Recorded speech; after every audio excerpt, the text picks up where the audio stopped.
Hey there, you're looking kind of cute. Don't forget to subscribe and check out all my other socials. Enjoy.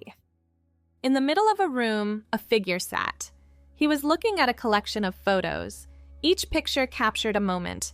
A woman in a bright teal dress at a party, laughing. Someone staring into a gold mirror. Close-up hands framing a face, ready for the evening. Lee touched one of the photos. The edge was worn from being touched many times. He knew he had at least 2 hours before anyone came back. His heart raced as he stood up and walked to his mother's bedroom door. The master bedroom smelled like vanilla and jasmine, his mother's favorite perfume. Everything was in its place. The wooden vanity with 3 mirrors, the closet with clothes organized by color, the jewelry box on the dresser. Lee had studied every detail over the years, looking whenever he could. His hands shook a little as he opened the closet door. Rows of dresses, blouses, and skirts hung in front of him. He touched the fabrics: silk, cotton, wool, satin. Each one felt different and promised a change. Lee pulled out a burgundy dress with 3/4 sleeves and held it against his body. The mirror on the closet door reflected back a young man with tousled brown hair and uncertain eyes. He hung the dress on the door hook and returned to the closet, this time selecting a cream-colored blouse and a black pencil skirt. "Just once more," he whispered, though he'd made the same promise to himself countless times before. The blouse slipped over his head easily. The fabric felt cool against his skin, nothing like the rough cotton t-shirts he usually wore. The skirt proved more challenging. He struggled with the side zipper before finally managing to fasten it. The hem fell just above his knees. Lee approached the vanity with measured steps, still adjusting to the restriction of the skirt. He sat on the cushioned stool and studied his reflection. Without makeup, he looked like exactly what he was, a young man in women's clothing, but he knew how to change that. The makeup drawer slid open silently. Foundation, concealer, blush, eyeshadow palettes in every imaginable shade. Lee had watched his mother and sister apply makeup hundreds of times, memorizing their techniques. He selected a foundation that matched his skin tone and began the familiar ritual. First, primer to create a smooth canvas, then foundation, blended carefully with a damp sponge, concealer under the eyes and on any blemishes, setting powder to lock everything in place. His movements grew more confident with each step. "Blend upward at the temples," he remembered his sister saying once. "It creates a lifting effect." The face staring back at him began to transform. Neutral eyeshadow on the lids, a slightly darker shade in the crease for definition. Black eyeliner, applied with a steadier hand than his first attempts years ago. Mascara to lengthen and darken his lashes. Rose-colored blush on the apples of his cheeks, blended back toward his ears. Lee paused before selecting a lipstick. His mother had dozens, arranged by shade from pale pink to deep burgundy. He chose a dusty rose that complemented the blush. The lipstick glided on smoothly, and he pressed his lips together to distribute the color evenly. The transformation was nearly complete, but something was missing. Lee opened the top drawer of the vanity and found what he sought, a wig his mother had worn to a costume party years ago. The auburn hair fell in soft waves to just past shoulder length. He positioned it carefully, adjusting until it looked natural. Standing before the full-length mirror, Lee hardly recognized himself. The cream blouse and black skirt created a classic, professional silhouette. The makeup-enhanced features he'd always thought too harsh, softening angles and adding warmth. The auburn hair framed his face perfectly. "This is who I could be," Lee said to his reflection. The voice sounded wrong, too deep, too masculine for the image before him. He cleared his throat and tried again, pitching his voice higher. "This is who I am inside." The sound of a car door slamming made his blood freeze. Lee rushed to the window and peered through the curtains. His mother's silver sedan sat in the driveway, and she was walking toward the front door, arms full of grocery bags. Panic seized him. There wasn't time to remove the makeup properly, wasn't time to change clothes, wasn't time for anything except damage control. Lee heard the front door open, heard his mother's voice calling out, "Lee, are you home? Can you help me with these bags?" He stood frozen in her bedroom, heart hammering against his ribs. The cream blouse suddenly felt too tight, the black skirt too revealing. The makeup that had felt like armor moments ago now felt like evidence of his deception. Footsteps on the stairs, his mother's voice closer now. "Lee, I saw your car in the driveway." The bedroom door opened before he could move. His mother stood in the doorway, still holding 2 grocery bags. The bags slipped from her hands, hitting the floor with a muffled thud. A container of yogurt rolled across the hardwood. Neither of them moved. Lee's mother stared, her expression cycling through surprise, confusion, and something else he couldn't identify. Lee wanted to run, wanted to explain, wanted to disappear entirely. Instead, he stood there in her cream blouse and black skirt, the auburn wig slightly askew from his panicked movements. "Mom, I can explain." "Lee." Her voice came out barely above a whisper. She stepped into the room, closing the door behind her. "How long?" The question hung between them. Lee's carefully constructed walls, years of hiding and pretending, crumbled in an instant. Tears welled in his eyes, threatening to ruin the mascara he'd applied so carefully. "Since I was 12, maybe earlier." The words tumbled out, years of secrets spilling into the space between them. "I used to watch you get ready for work, for parties, the way you'd sit at this vanity and transform yourself. It looked like magic." His mother moved closer, her initial shock giving way to something softer. She reached out and adjusted the auburn wig, centering it properly. "You've gotten good at this, the contouring especially." "YouTube tutorials," Lee admitted, a surprised laugh escaping despite his tears. "And watching you and Emma." "Emma knows?" "No, nobody knows. I've been so careful." His mother sat on the edge of her bed, patting the space beside her. Lee hesitated, then joined her, smoothing the black skirt as he sat. They faced the vanity mirror together, their reflections showing a middle-aged woman in a floral print dress and what appeared to be a young woman in business attire. "Tell me," his mother said simply. So Lee told her about the fascination that started in childhood, watching her morning routines, about sneaking into Emma's room when she left for college, trying on her abandoned clothes, about the first time he'd successfully applied makeup and felt a jolt of recognition, like meeting himself for the first time. "It's not just about the clothes or the makeup," Lee explained, fidgeting with the hem of the skirt. "When I look like this, I feel complete, like all the pieces finally fit together." His mother listened without interrupting, occasionally nodding or making small sounds of understanding. When Lee finished, silence settled over them again, but it felt different now, less charged, more contemplative. "Your Aunt Patricia," his mother said finally, "she told me once that she knew her daughter was different from other kids. Not wrong, just different. She said the hardest part wasn't accepting it. It was watching her child struggle alone, thinking they had to hide who they were." Lee looked at his mother in the mirror. "Aunt Patricia's daughter? Is living her truth in Seattle now, happier than she's ever been." His mother turned to face Lee directly. "Is this who you are? Not just something you do, but who you are?" The question Lee had avoided for years demanded an answer. In the cream blouse and black skirt, with auburn hair framing a carefully made-up face, the truth felt undeniable. "Yes, this is who I am." His mother pulled him into a hug, careful not to smudge his makeup. Lee felt tears spilling over, no longer caring about the mascara. They held each other while afternoon shadows lengthened across the bedroom floor. "We'll figure this out together," his mother whispered. "You don't have to hide anymore."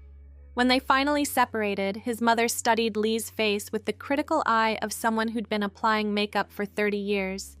"You need waterproof mascara if you're going to cry, and that lipstick shade is perfect for your skin tone, but you should use lip liner to prevent feathering."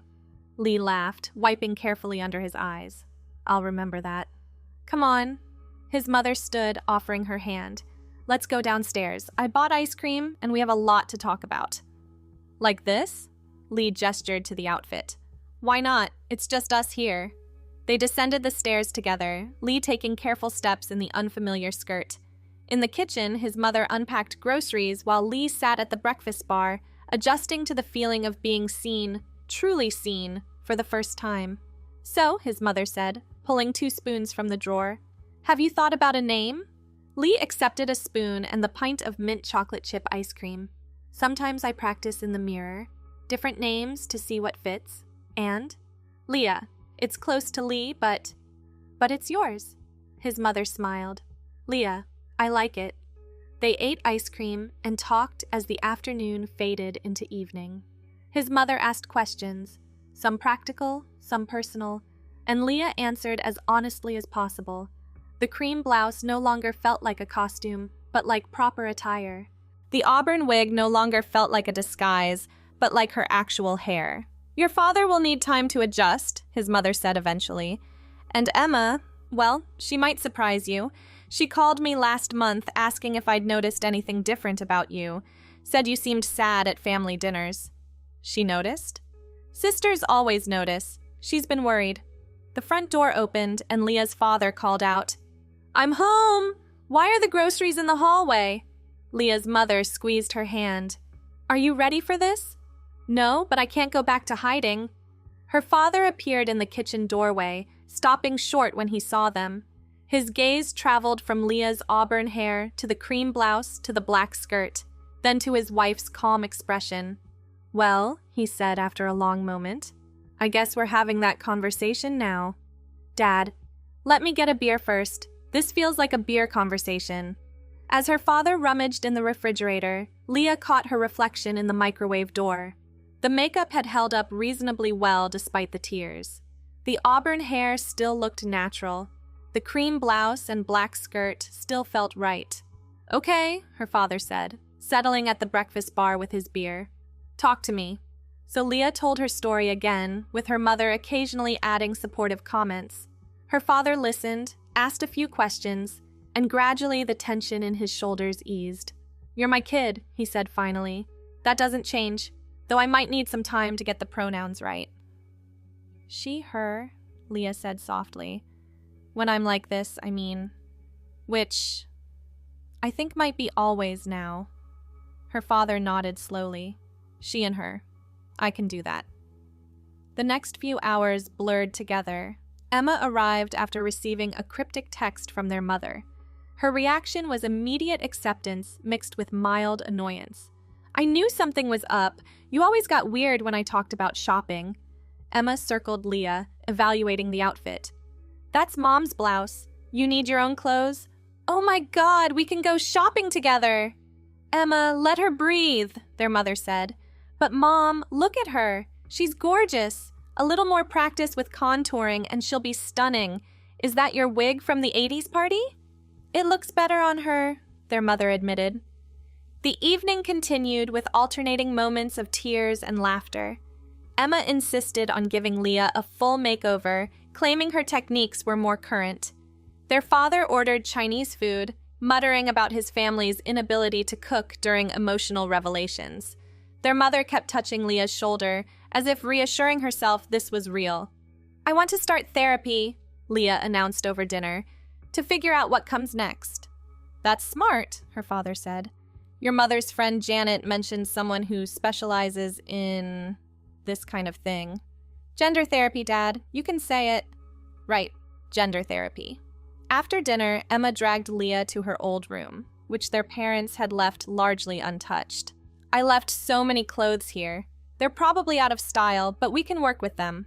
The closet yielded treasures.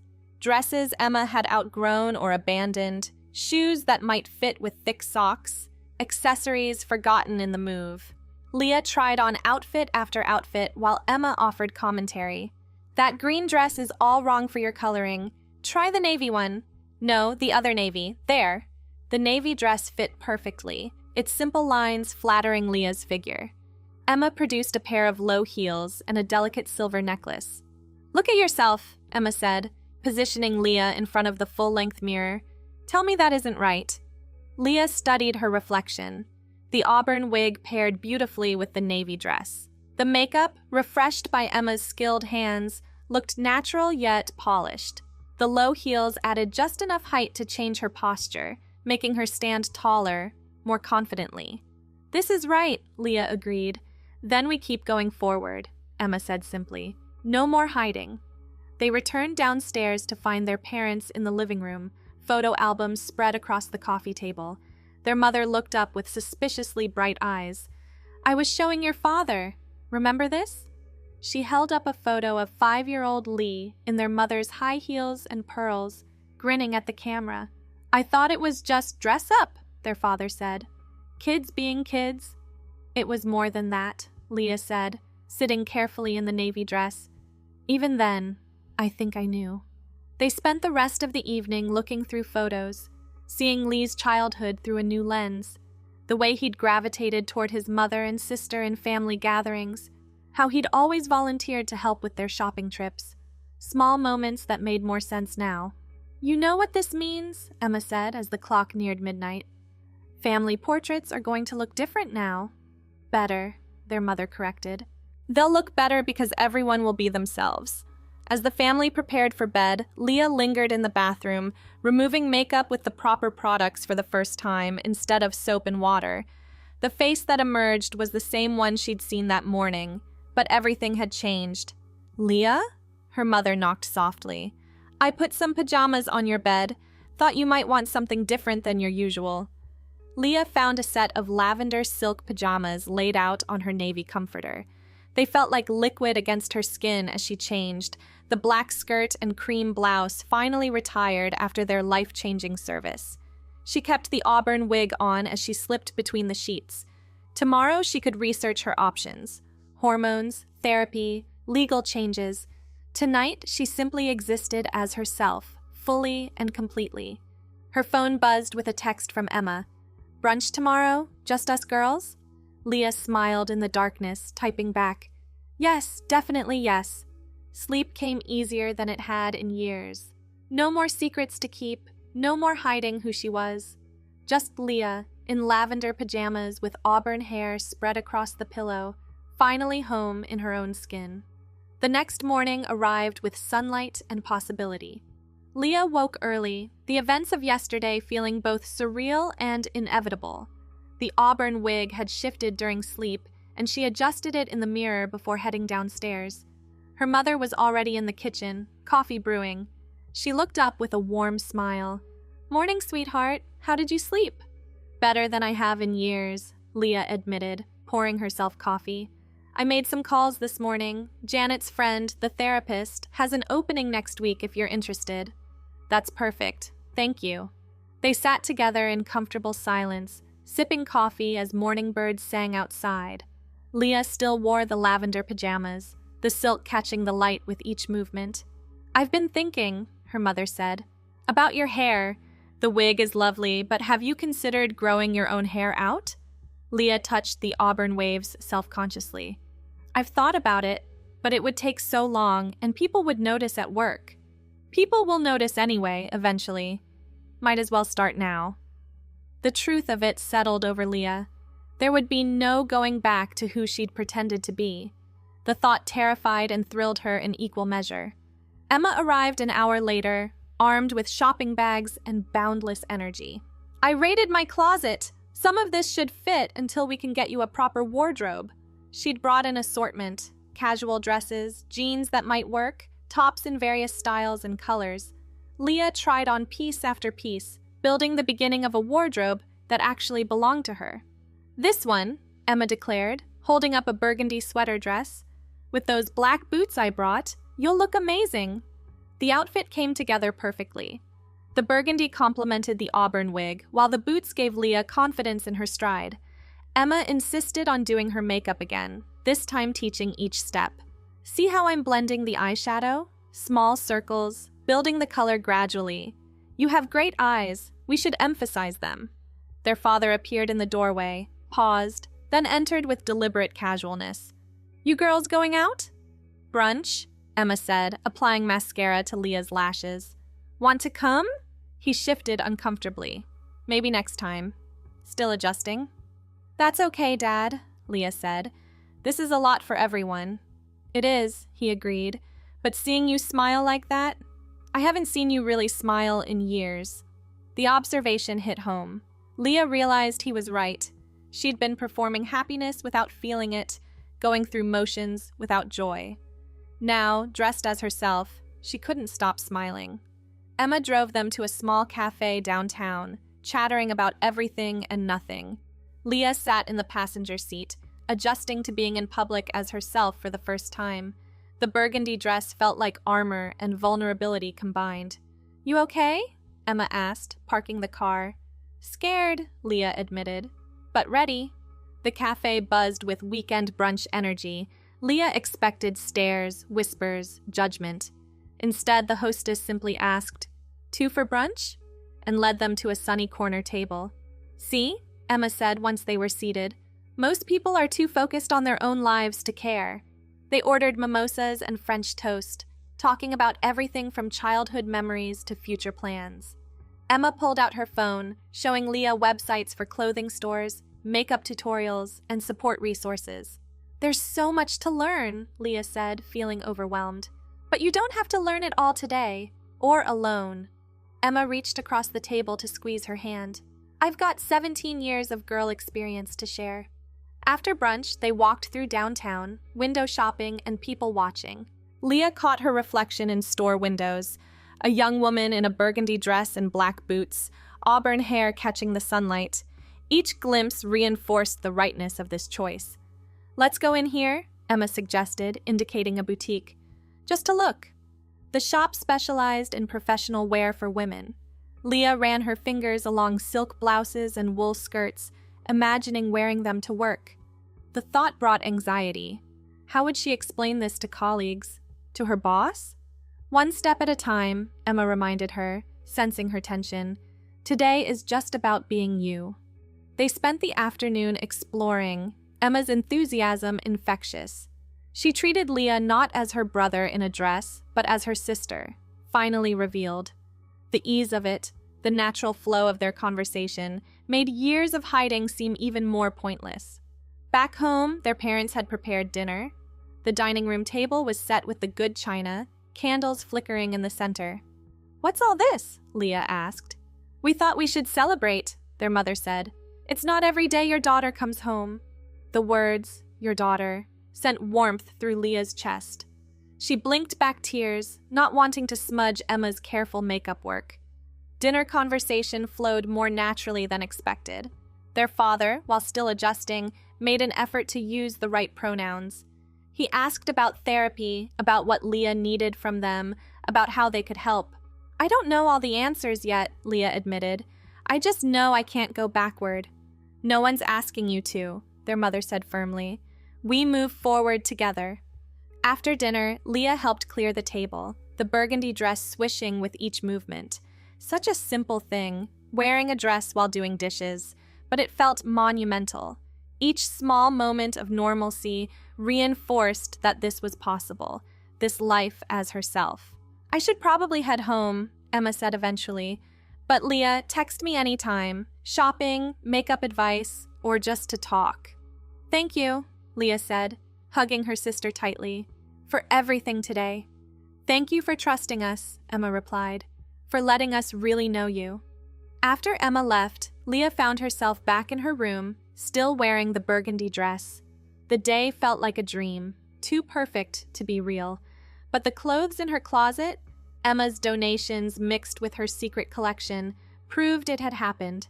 Her mother knocked and entered, carrying a small box. "I thought you might want this." Inside lay a delicate gold necklace with a small pendant. "It was my mother's. She always said it would go to my daughter."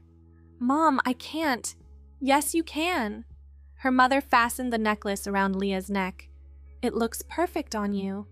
They sat on the bed together, mother and daughter, talking until late, about hormones and therapy, legal name changes and workplace transitions, practical matters mixed with emotional ones, plans taking shape for the future Leah had never dared imagine.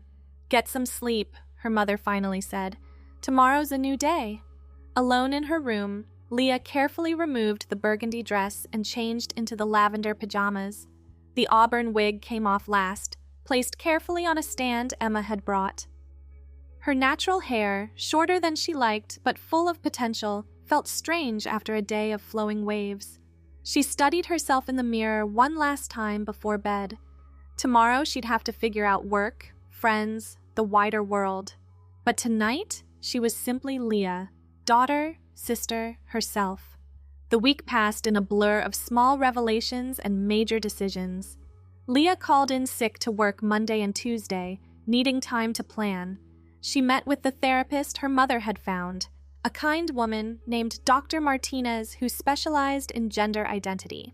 "Tell me about yourself," Dr. Martinez said in their first session. For the third time in a week, Leah told her story.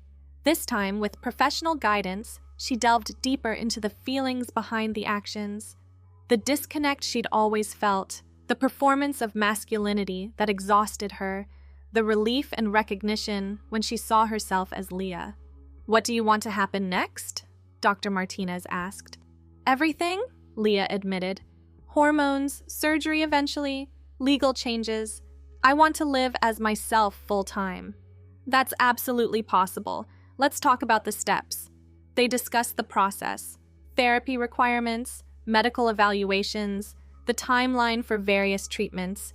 Dr. Martinez provided resources and referrals, making the overwhelming feel manageable. "What about work?" the therapist asked.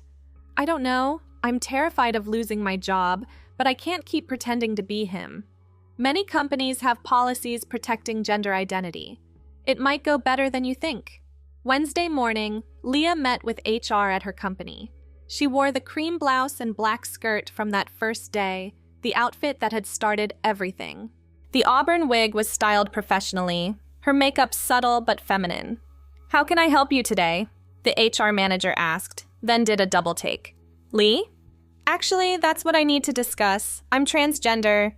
I'll be transitioning to living as a woman full-time. My name is Leah now." The conversation went better than expected. The company had policies in place, procedures to follow. They discussed timeline, communication with coworkers, practical matters like email addresses and ID badges. "We'll send a memo to your department on Friday," the HR manager said. "You can return Monday as yourself. I mean, as Leah." "I am myself," Leah corrected gently, for the first time. Thursday found Leah shopping with Emma again, building a professional wardrobe for her return to work. They selected pencil skirts and blouses, blazers, and appropriate shoes. Each piece felt like armor for the battles ahead. "You're going to knock them dead," Emma said, watching Leah try on a charcoal gray suit. "Professional, competent, and completely yourself? What if they hate me? What if I lose friends?" "Then they weren't really friends, but I bet you'll be surprised. People can be better than we expect." Friday evening, Leah's phone buzzed with messages from coworkers. The memo had gone out. Most were supportive, expressing surprise but acceptance.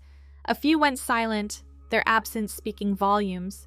One colleague, Maria, sent a particularly touching message. "My daughter is trans. If you need anything, advice, support, or just coffee, I'm here." The weekend passed with final preparations. Leah practiced her voice with YouTube tutorials, finding a pitch that felt natural. She rehearsed introductions in the mirror, preparing for Monday's gauntlet of reactions. Sunday night, she laid out her clothes: a navy pencil skirt, white blouse, and the charcoal blazer. Conservative, professional, undeniably feminine.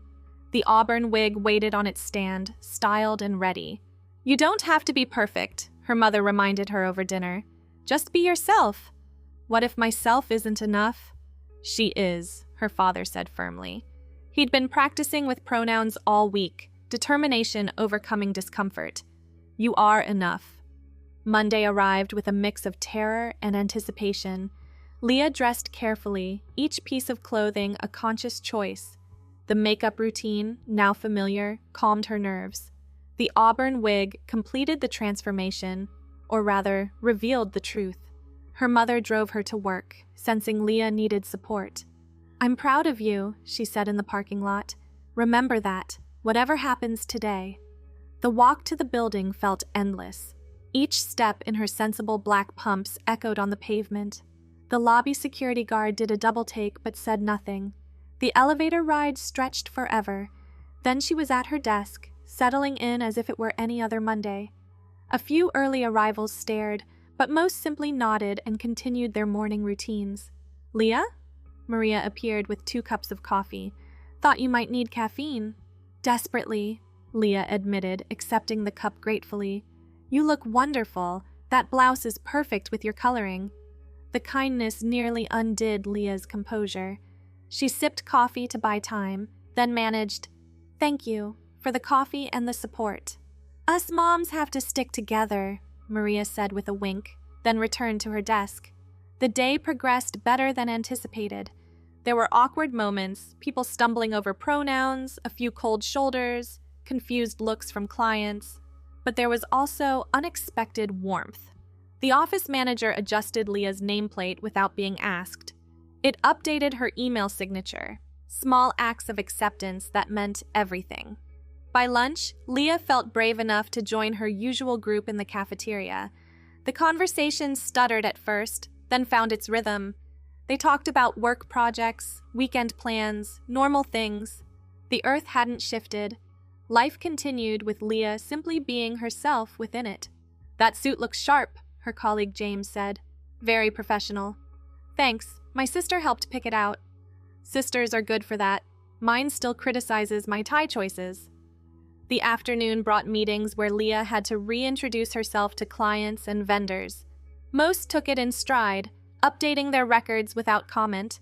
One elderly client struggled with the pronouns but tried earnestly, which touched Leah more than perfect acceptance would have.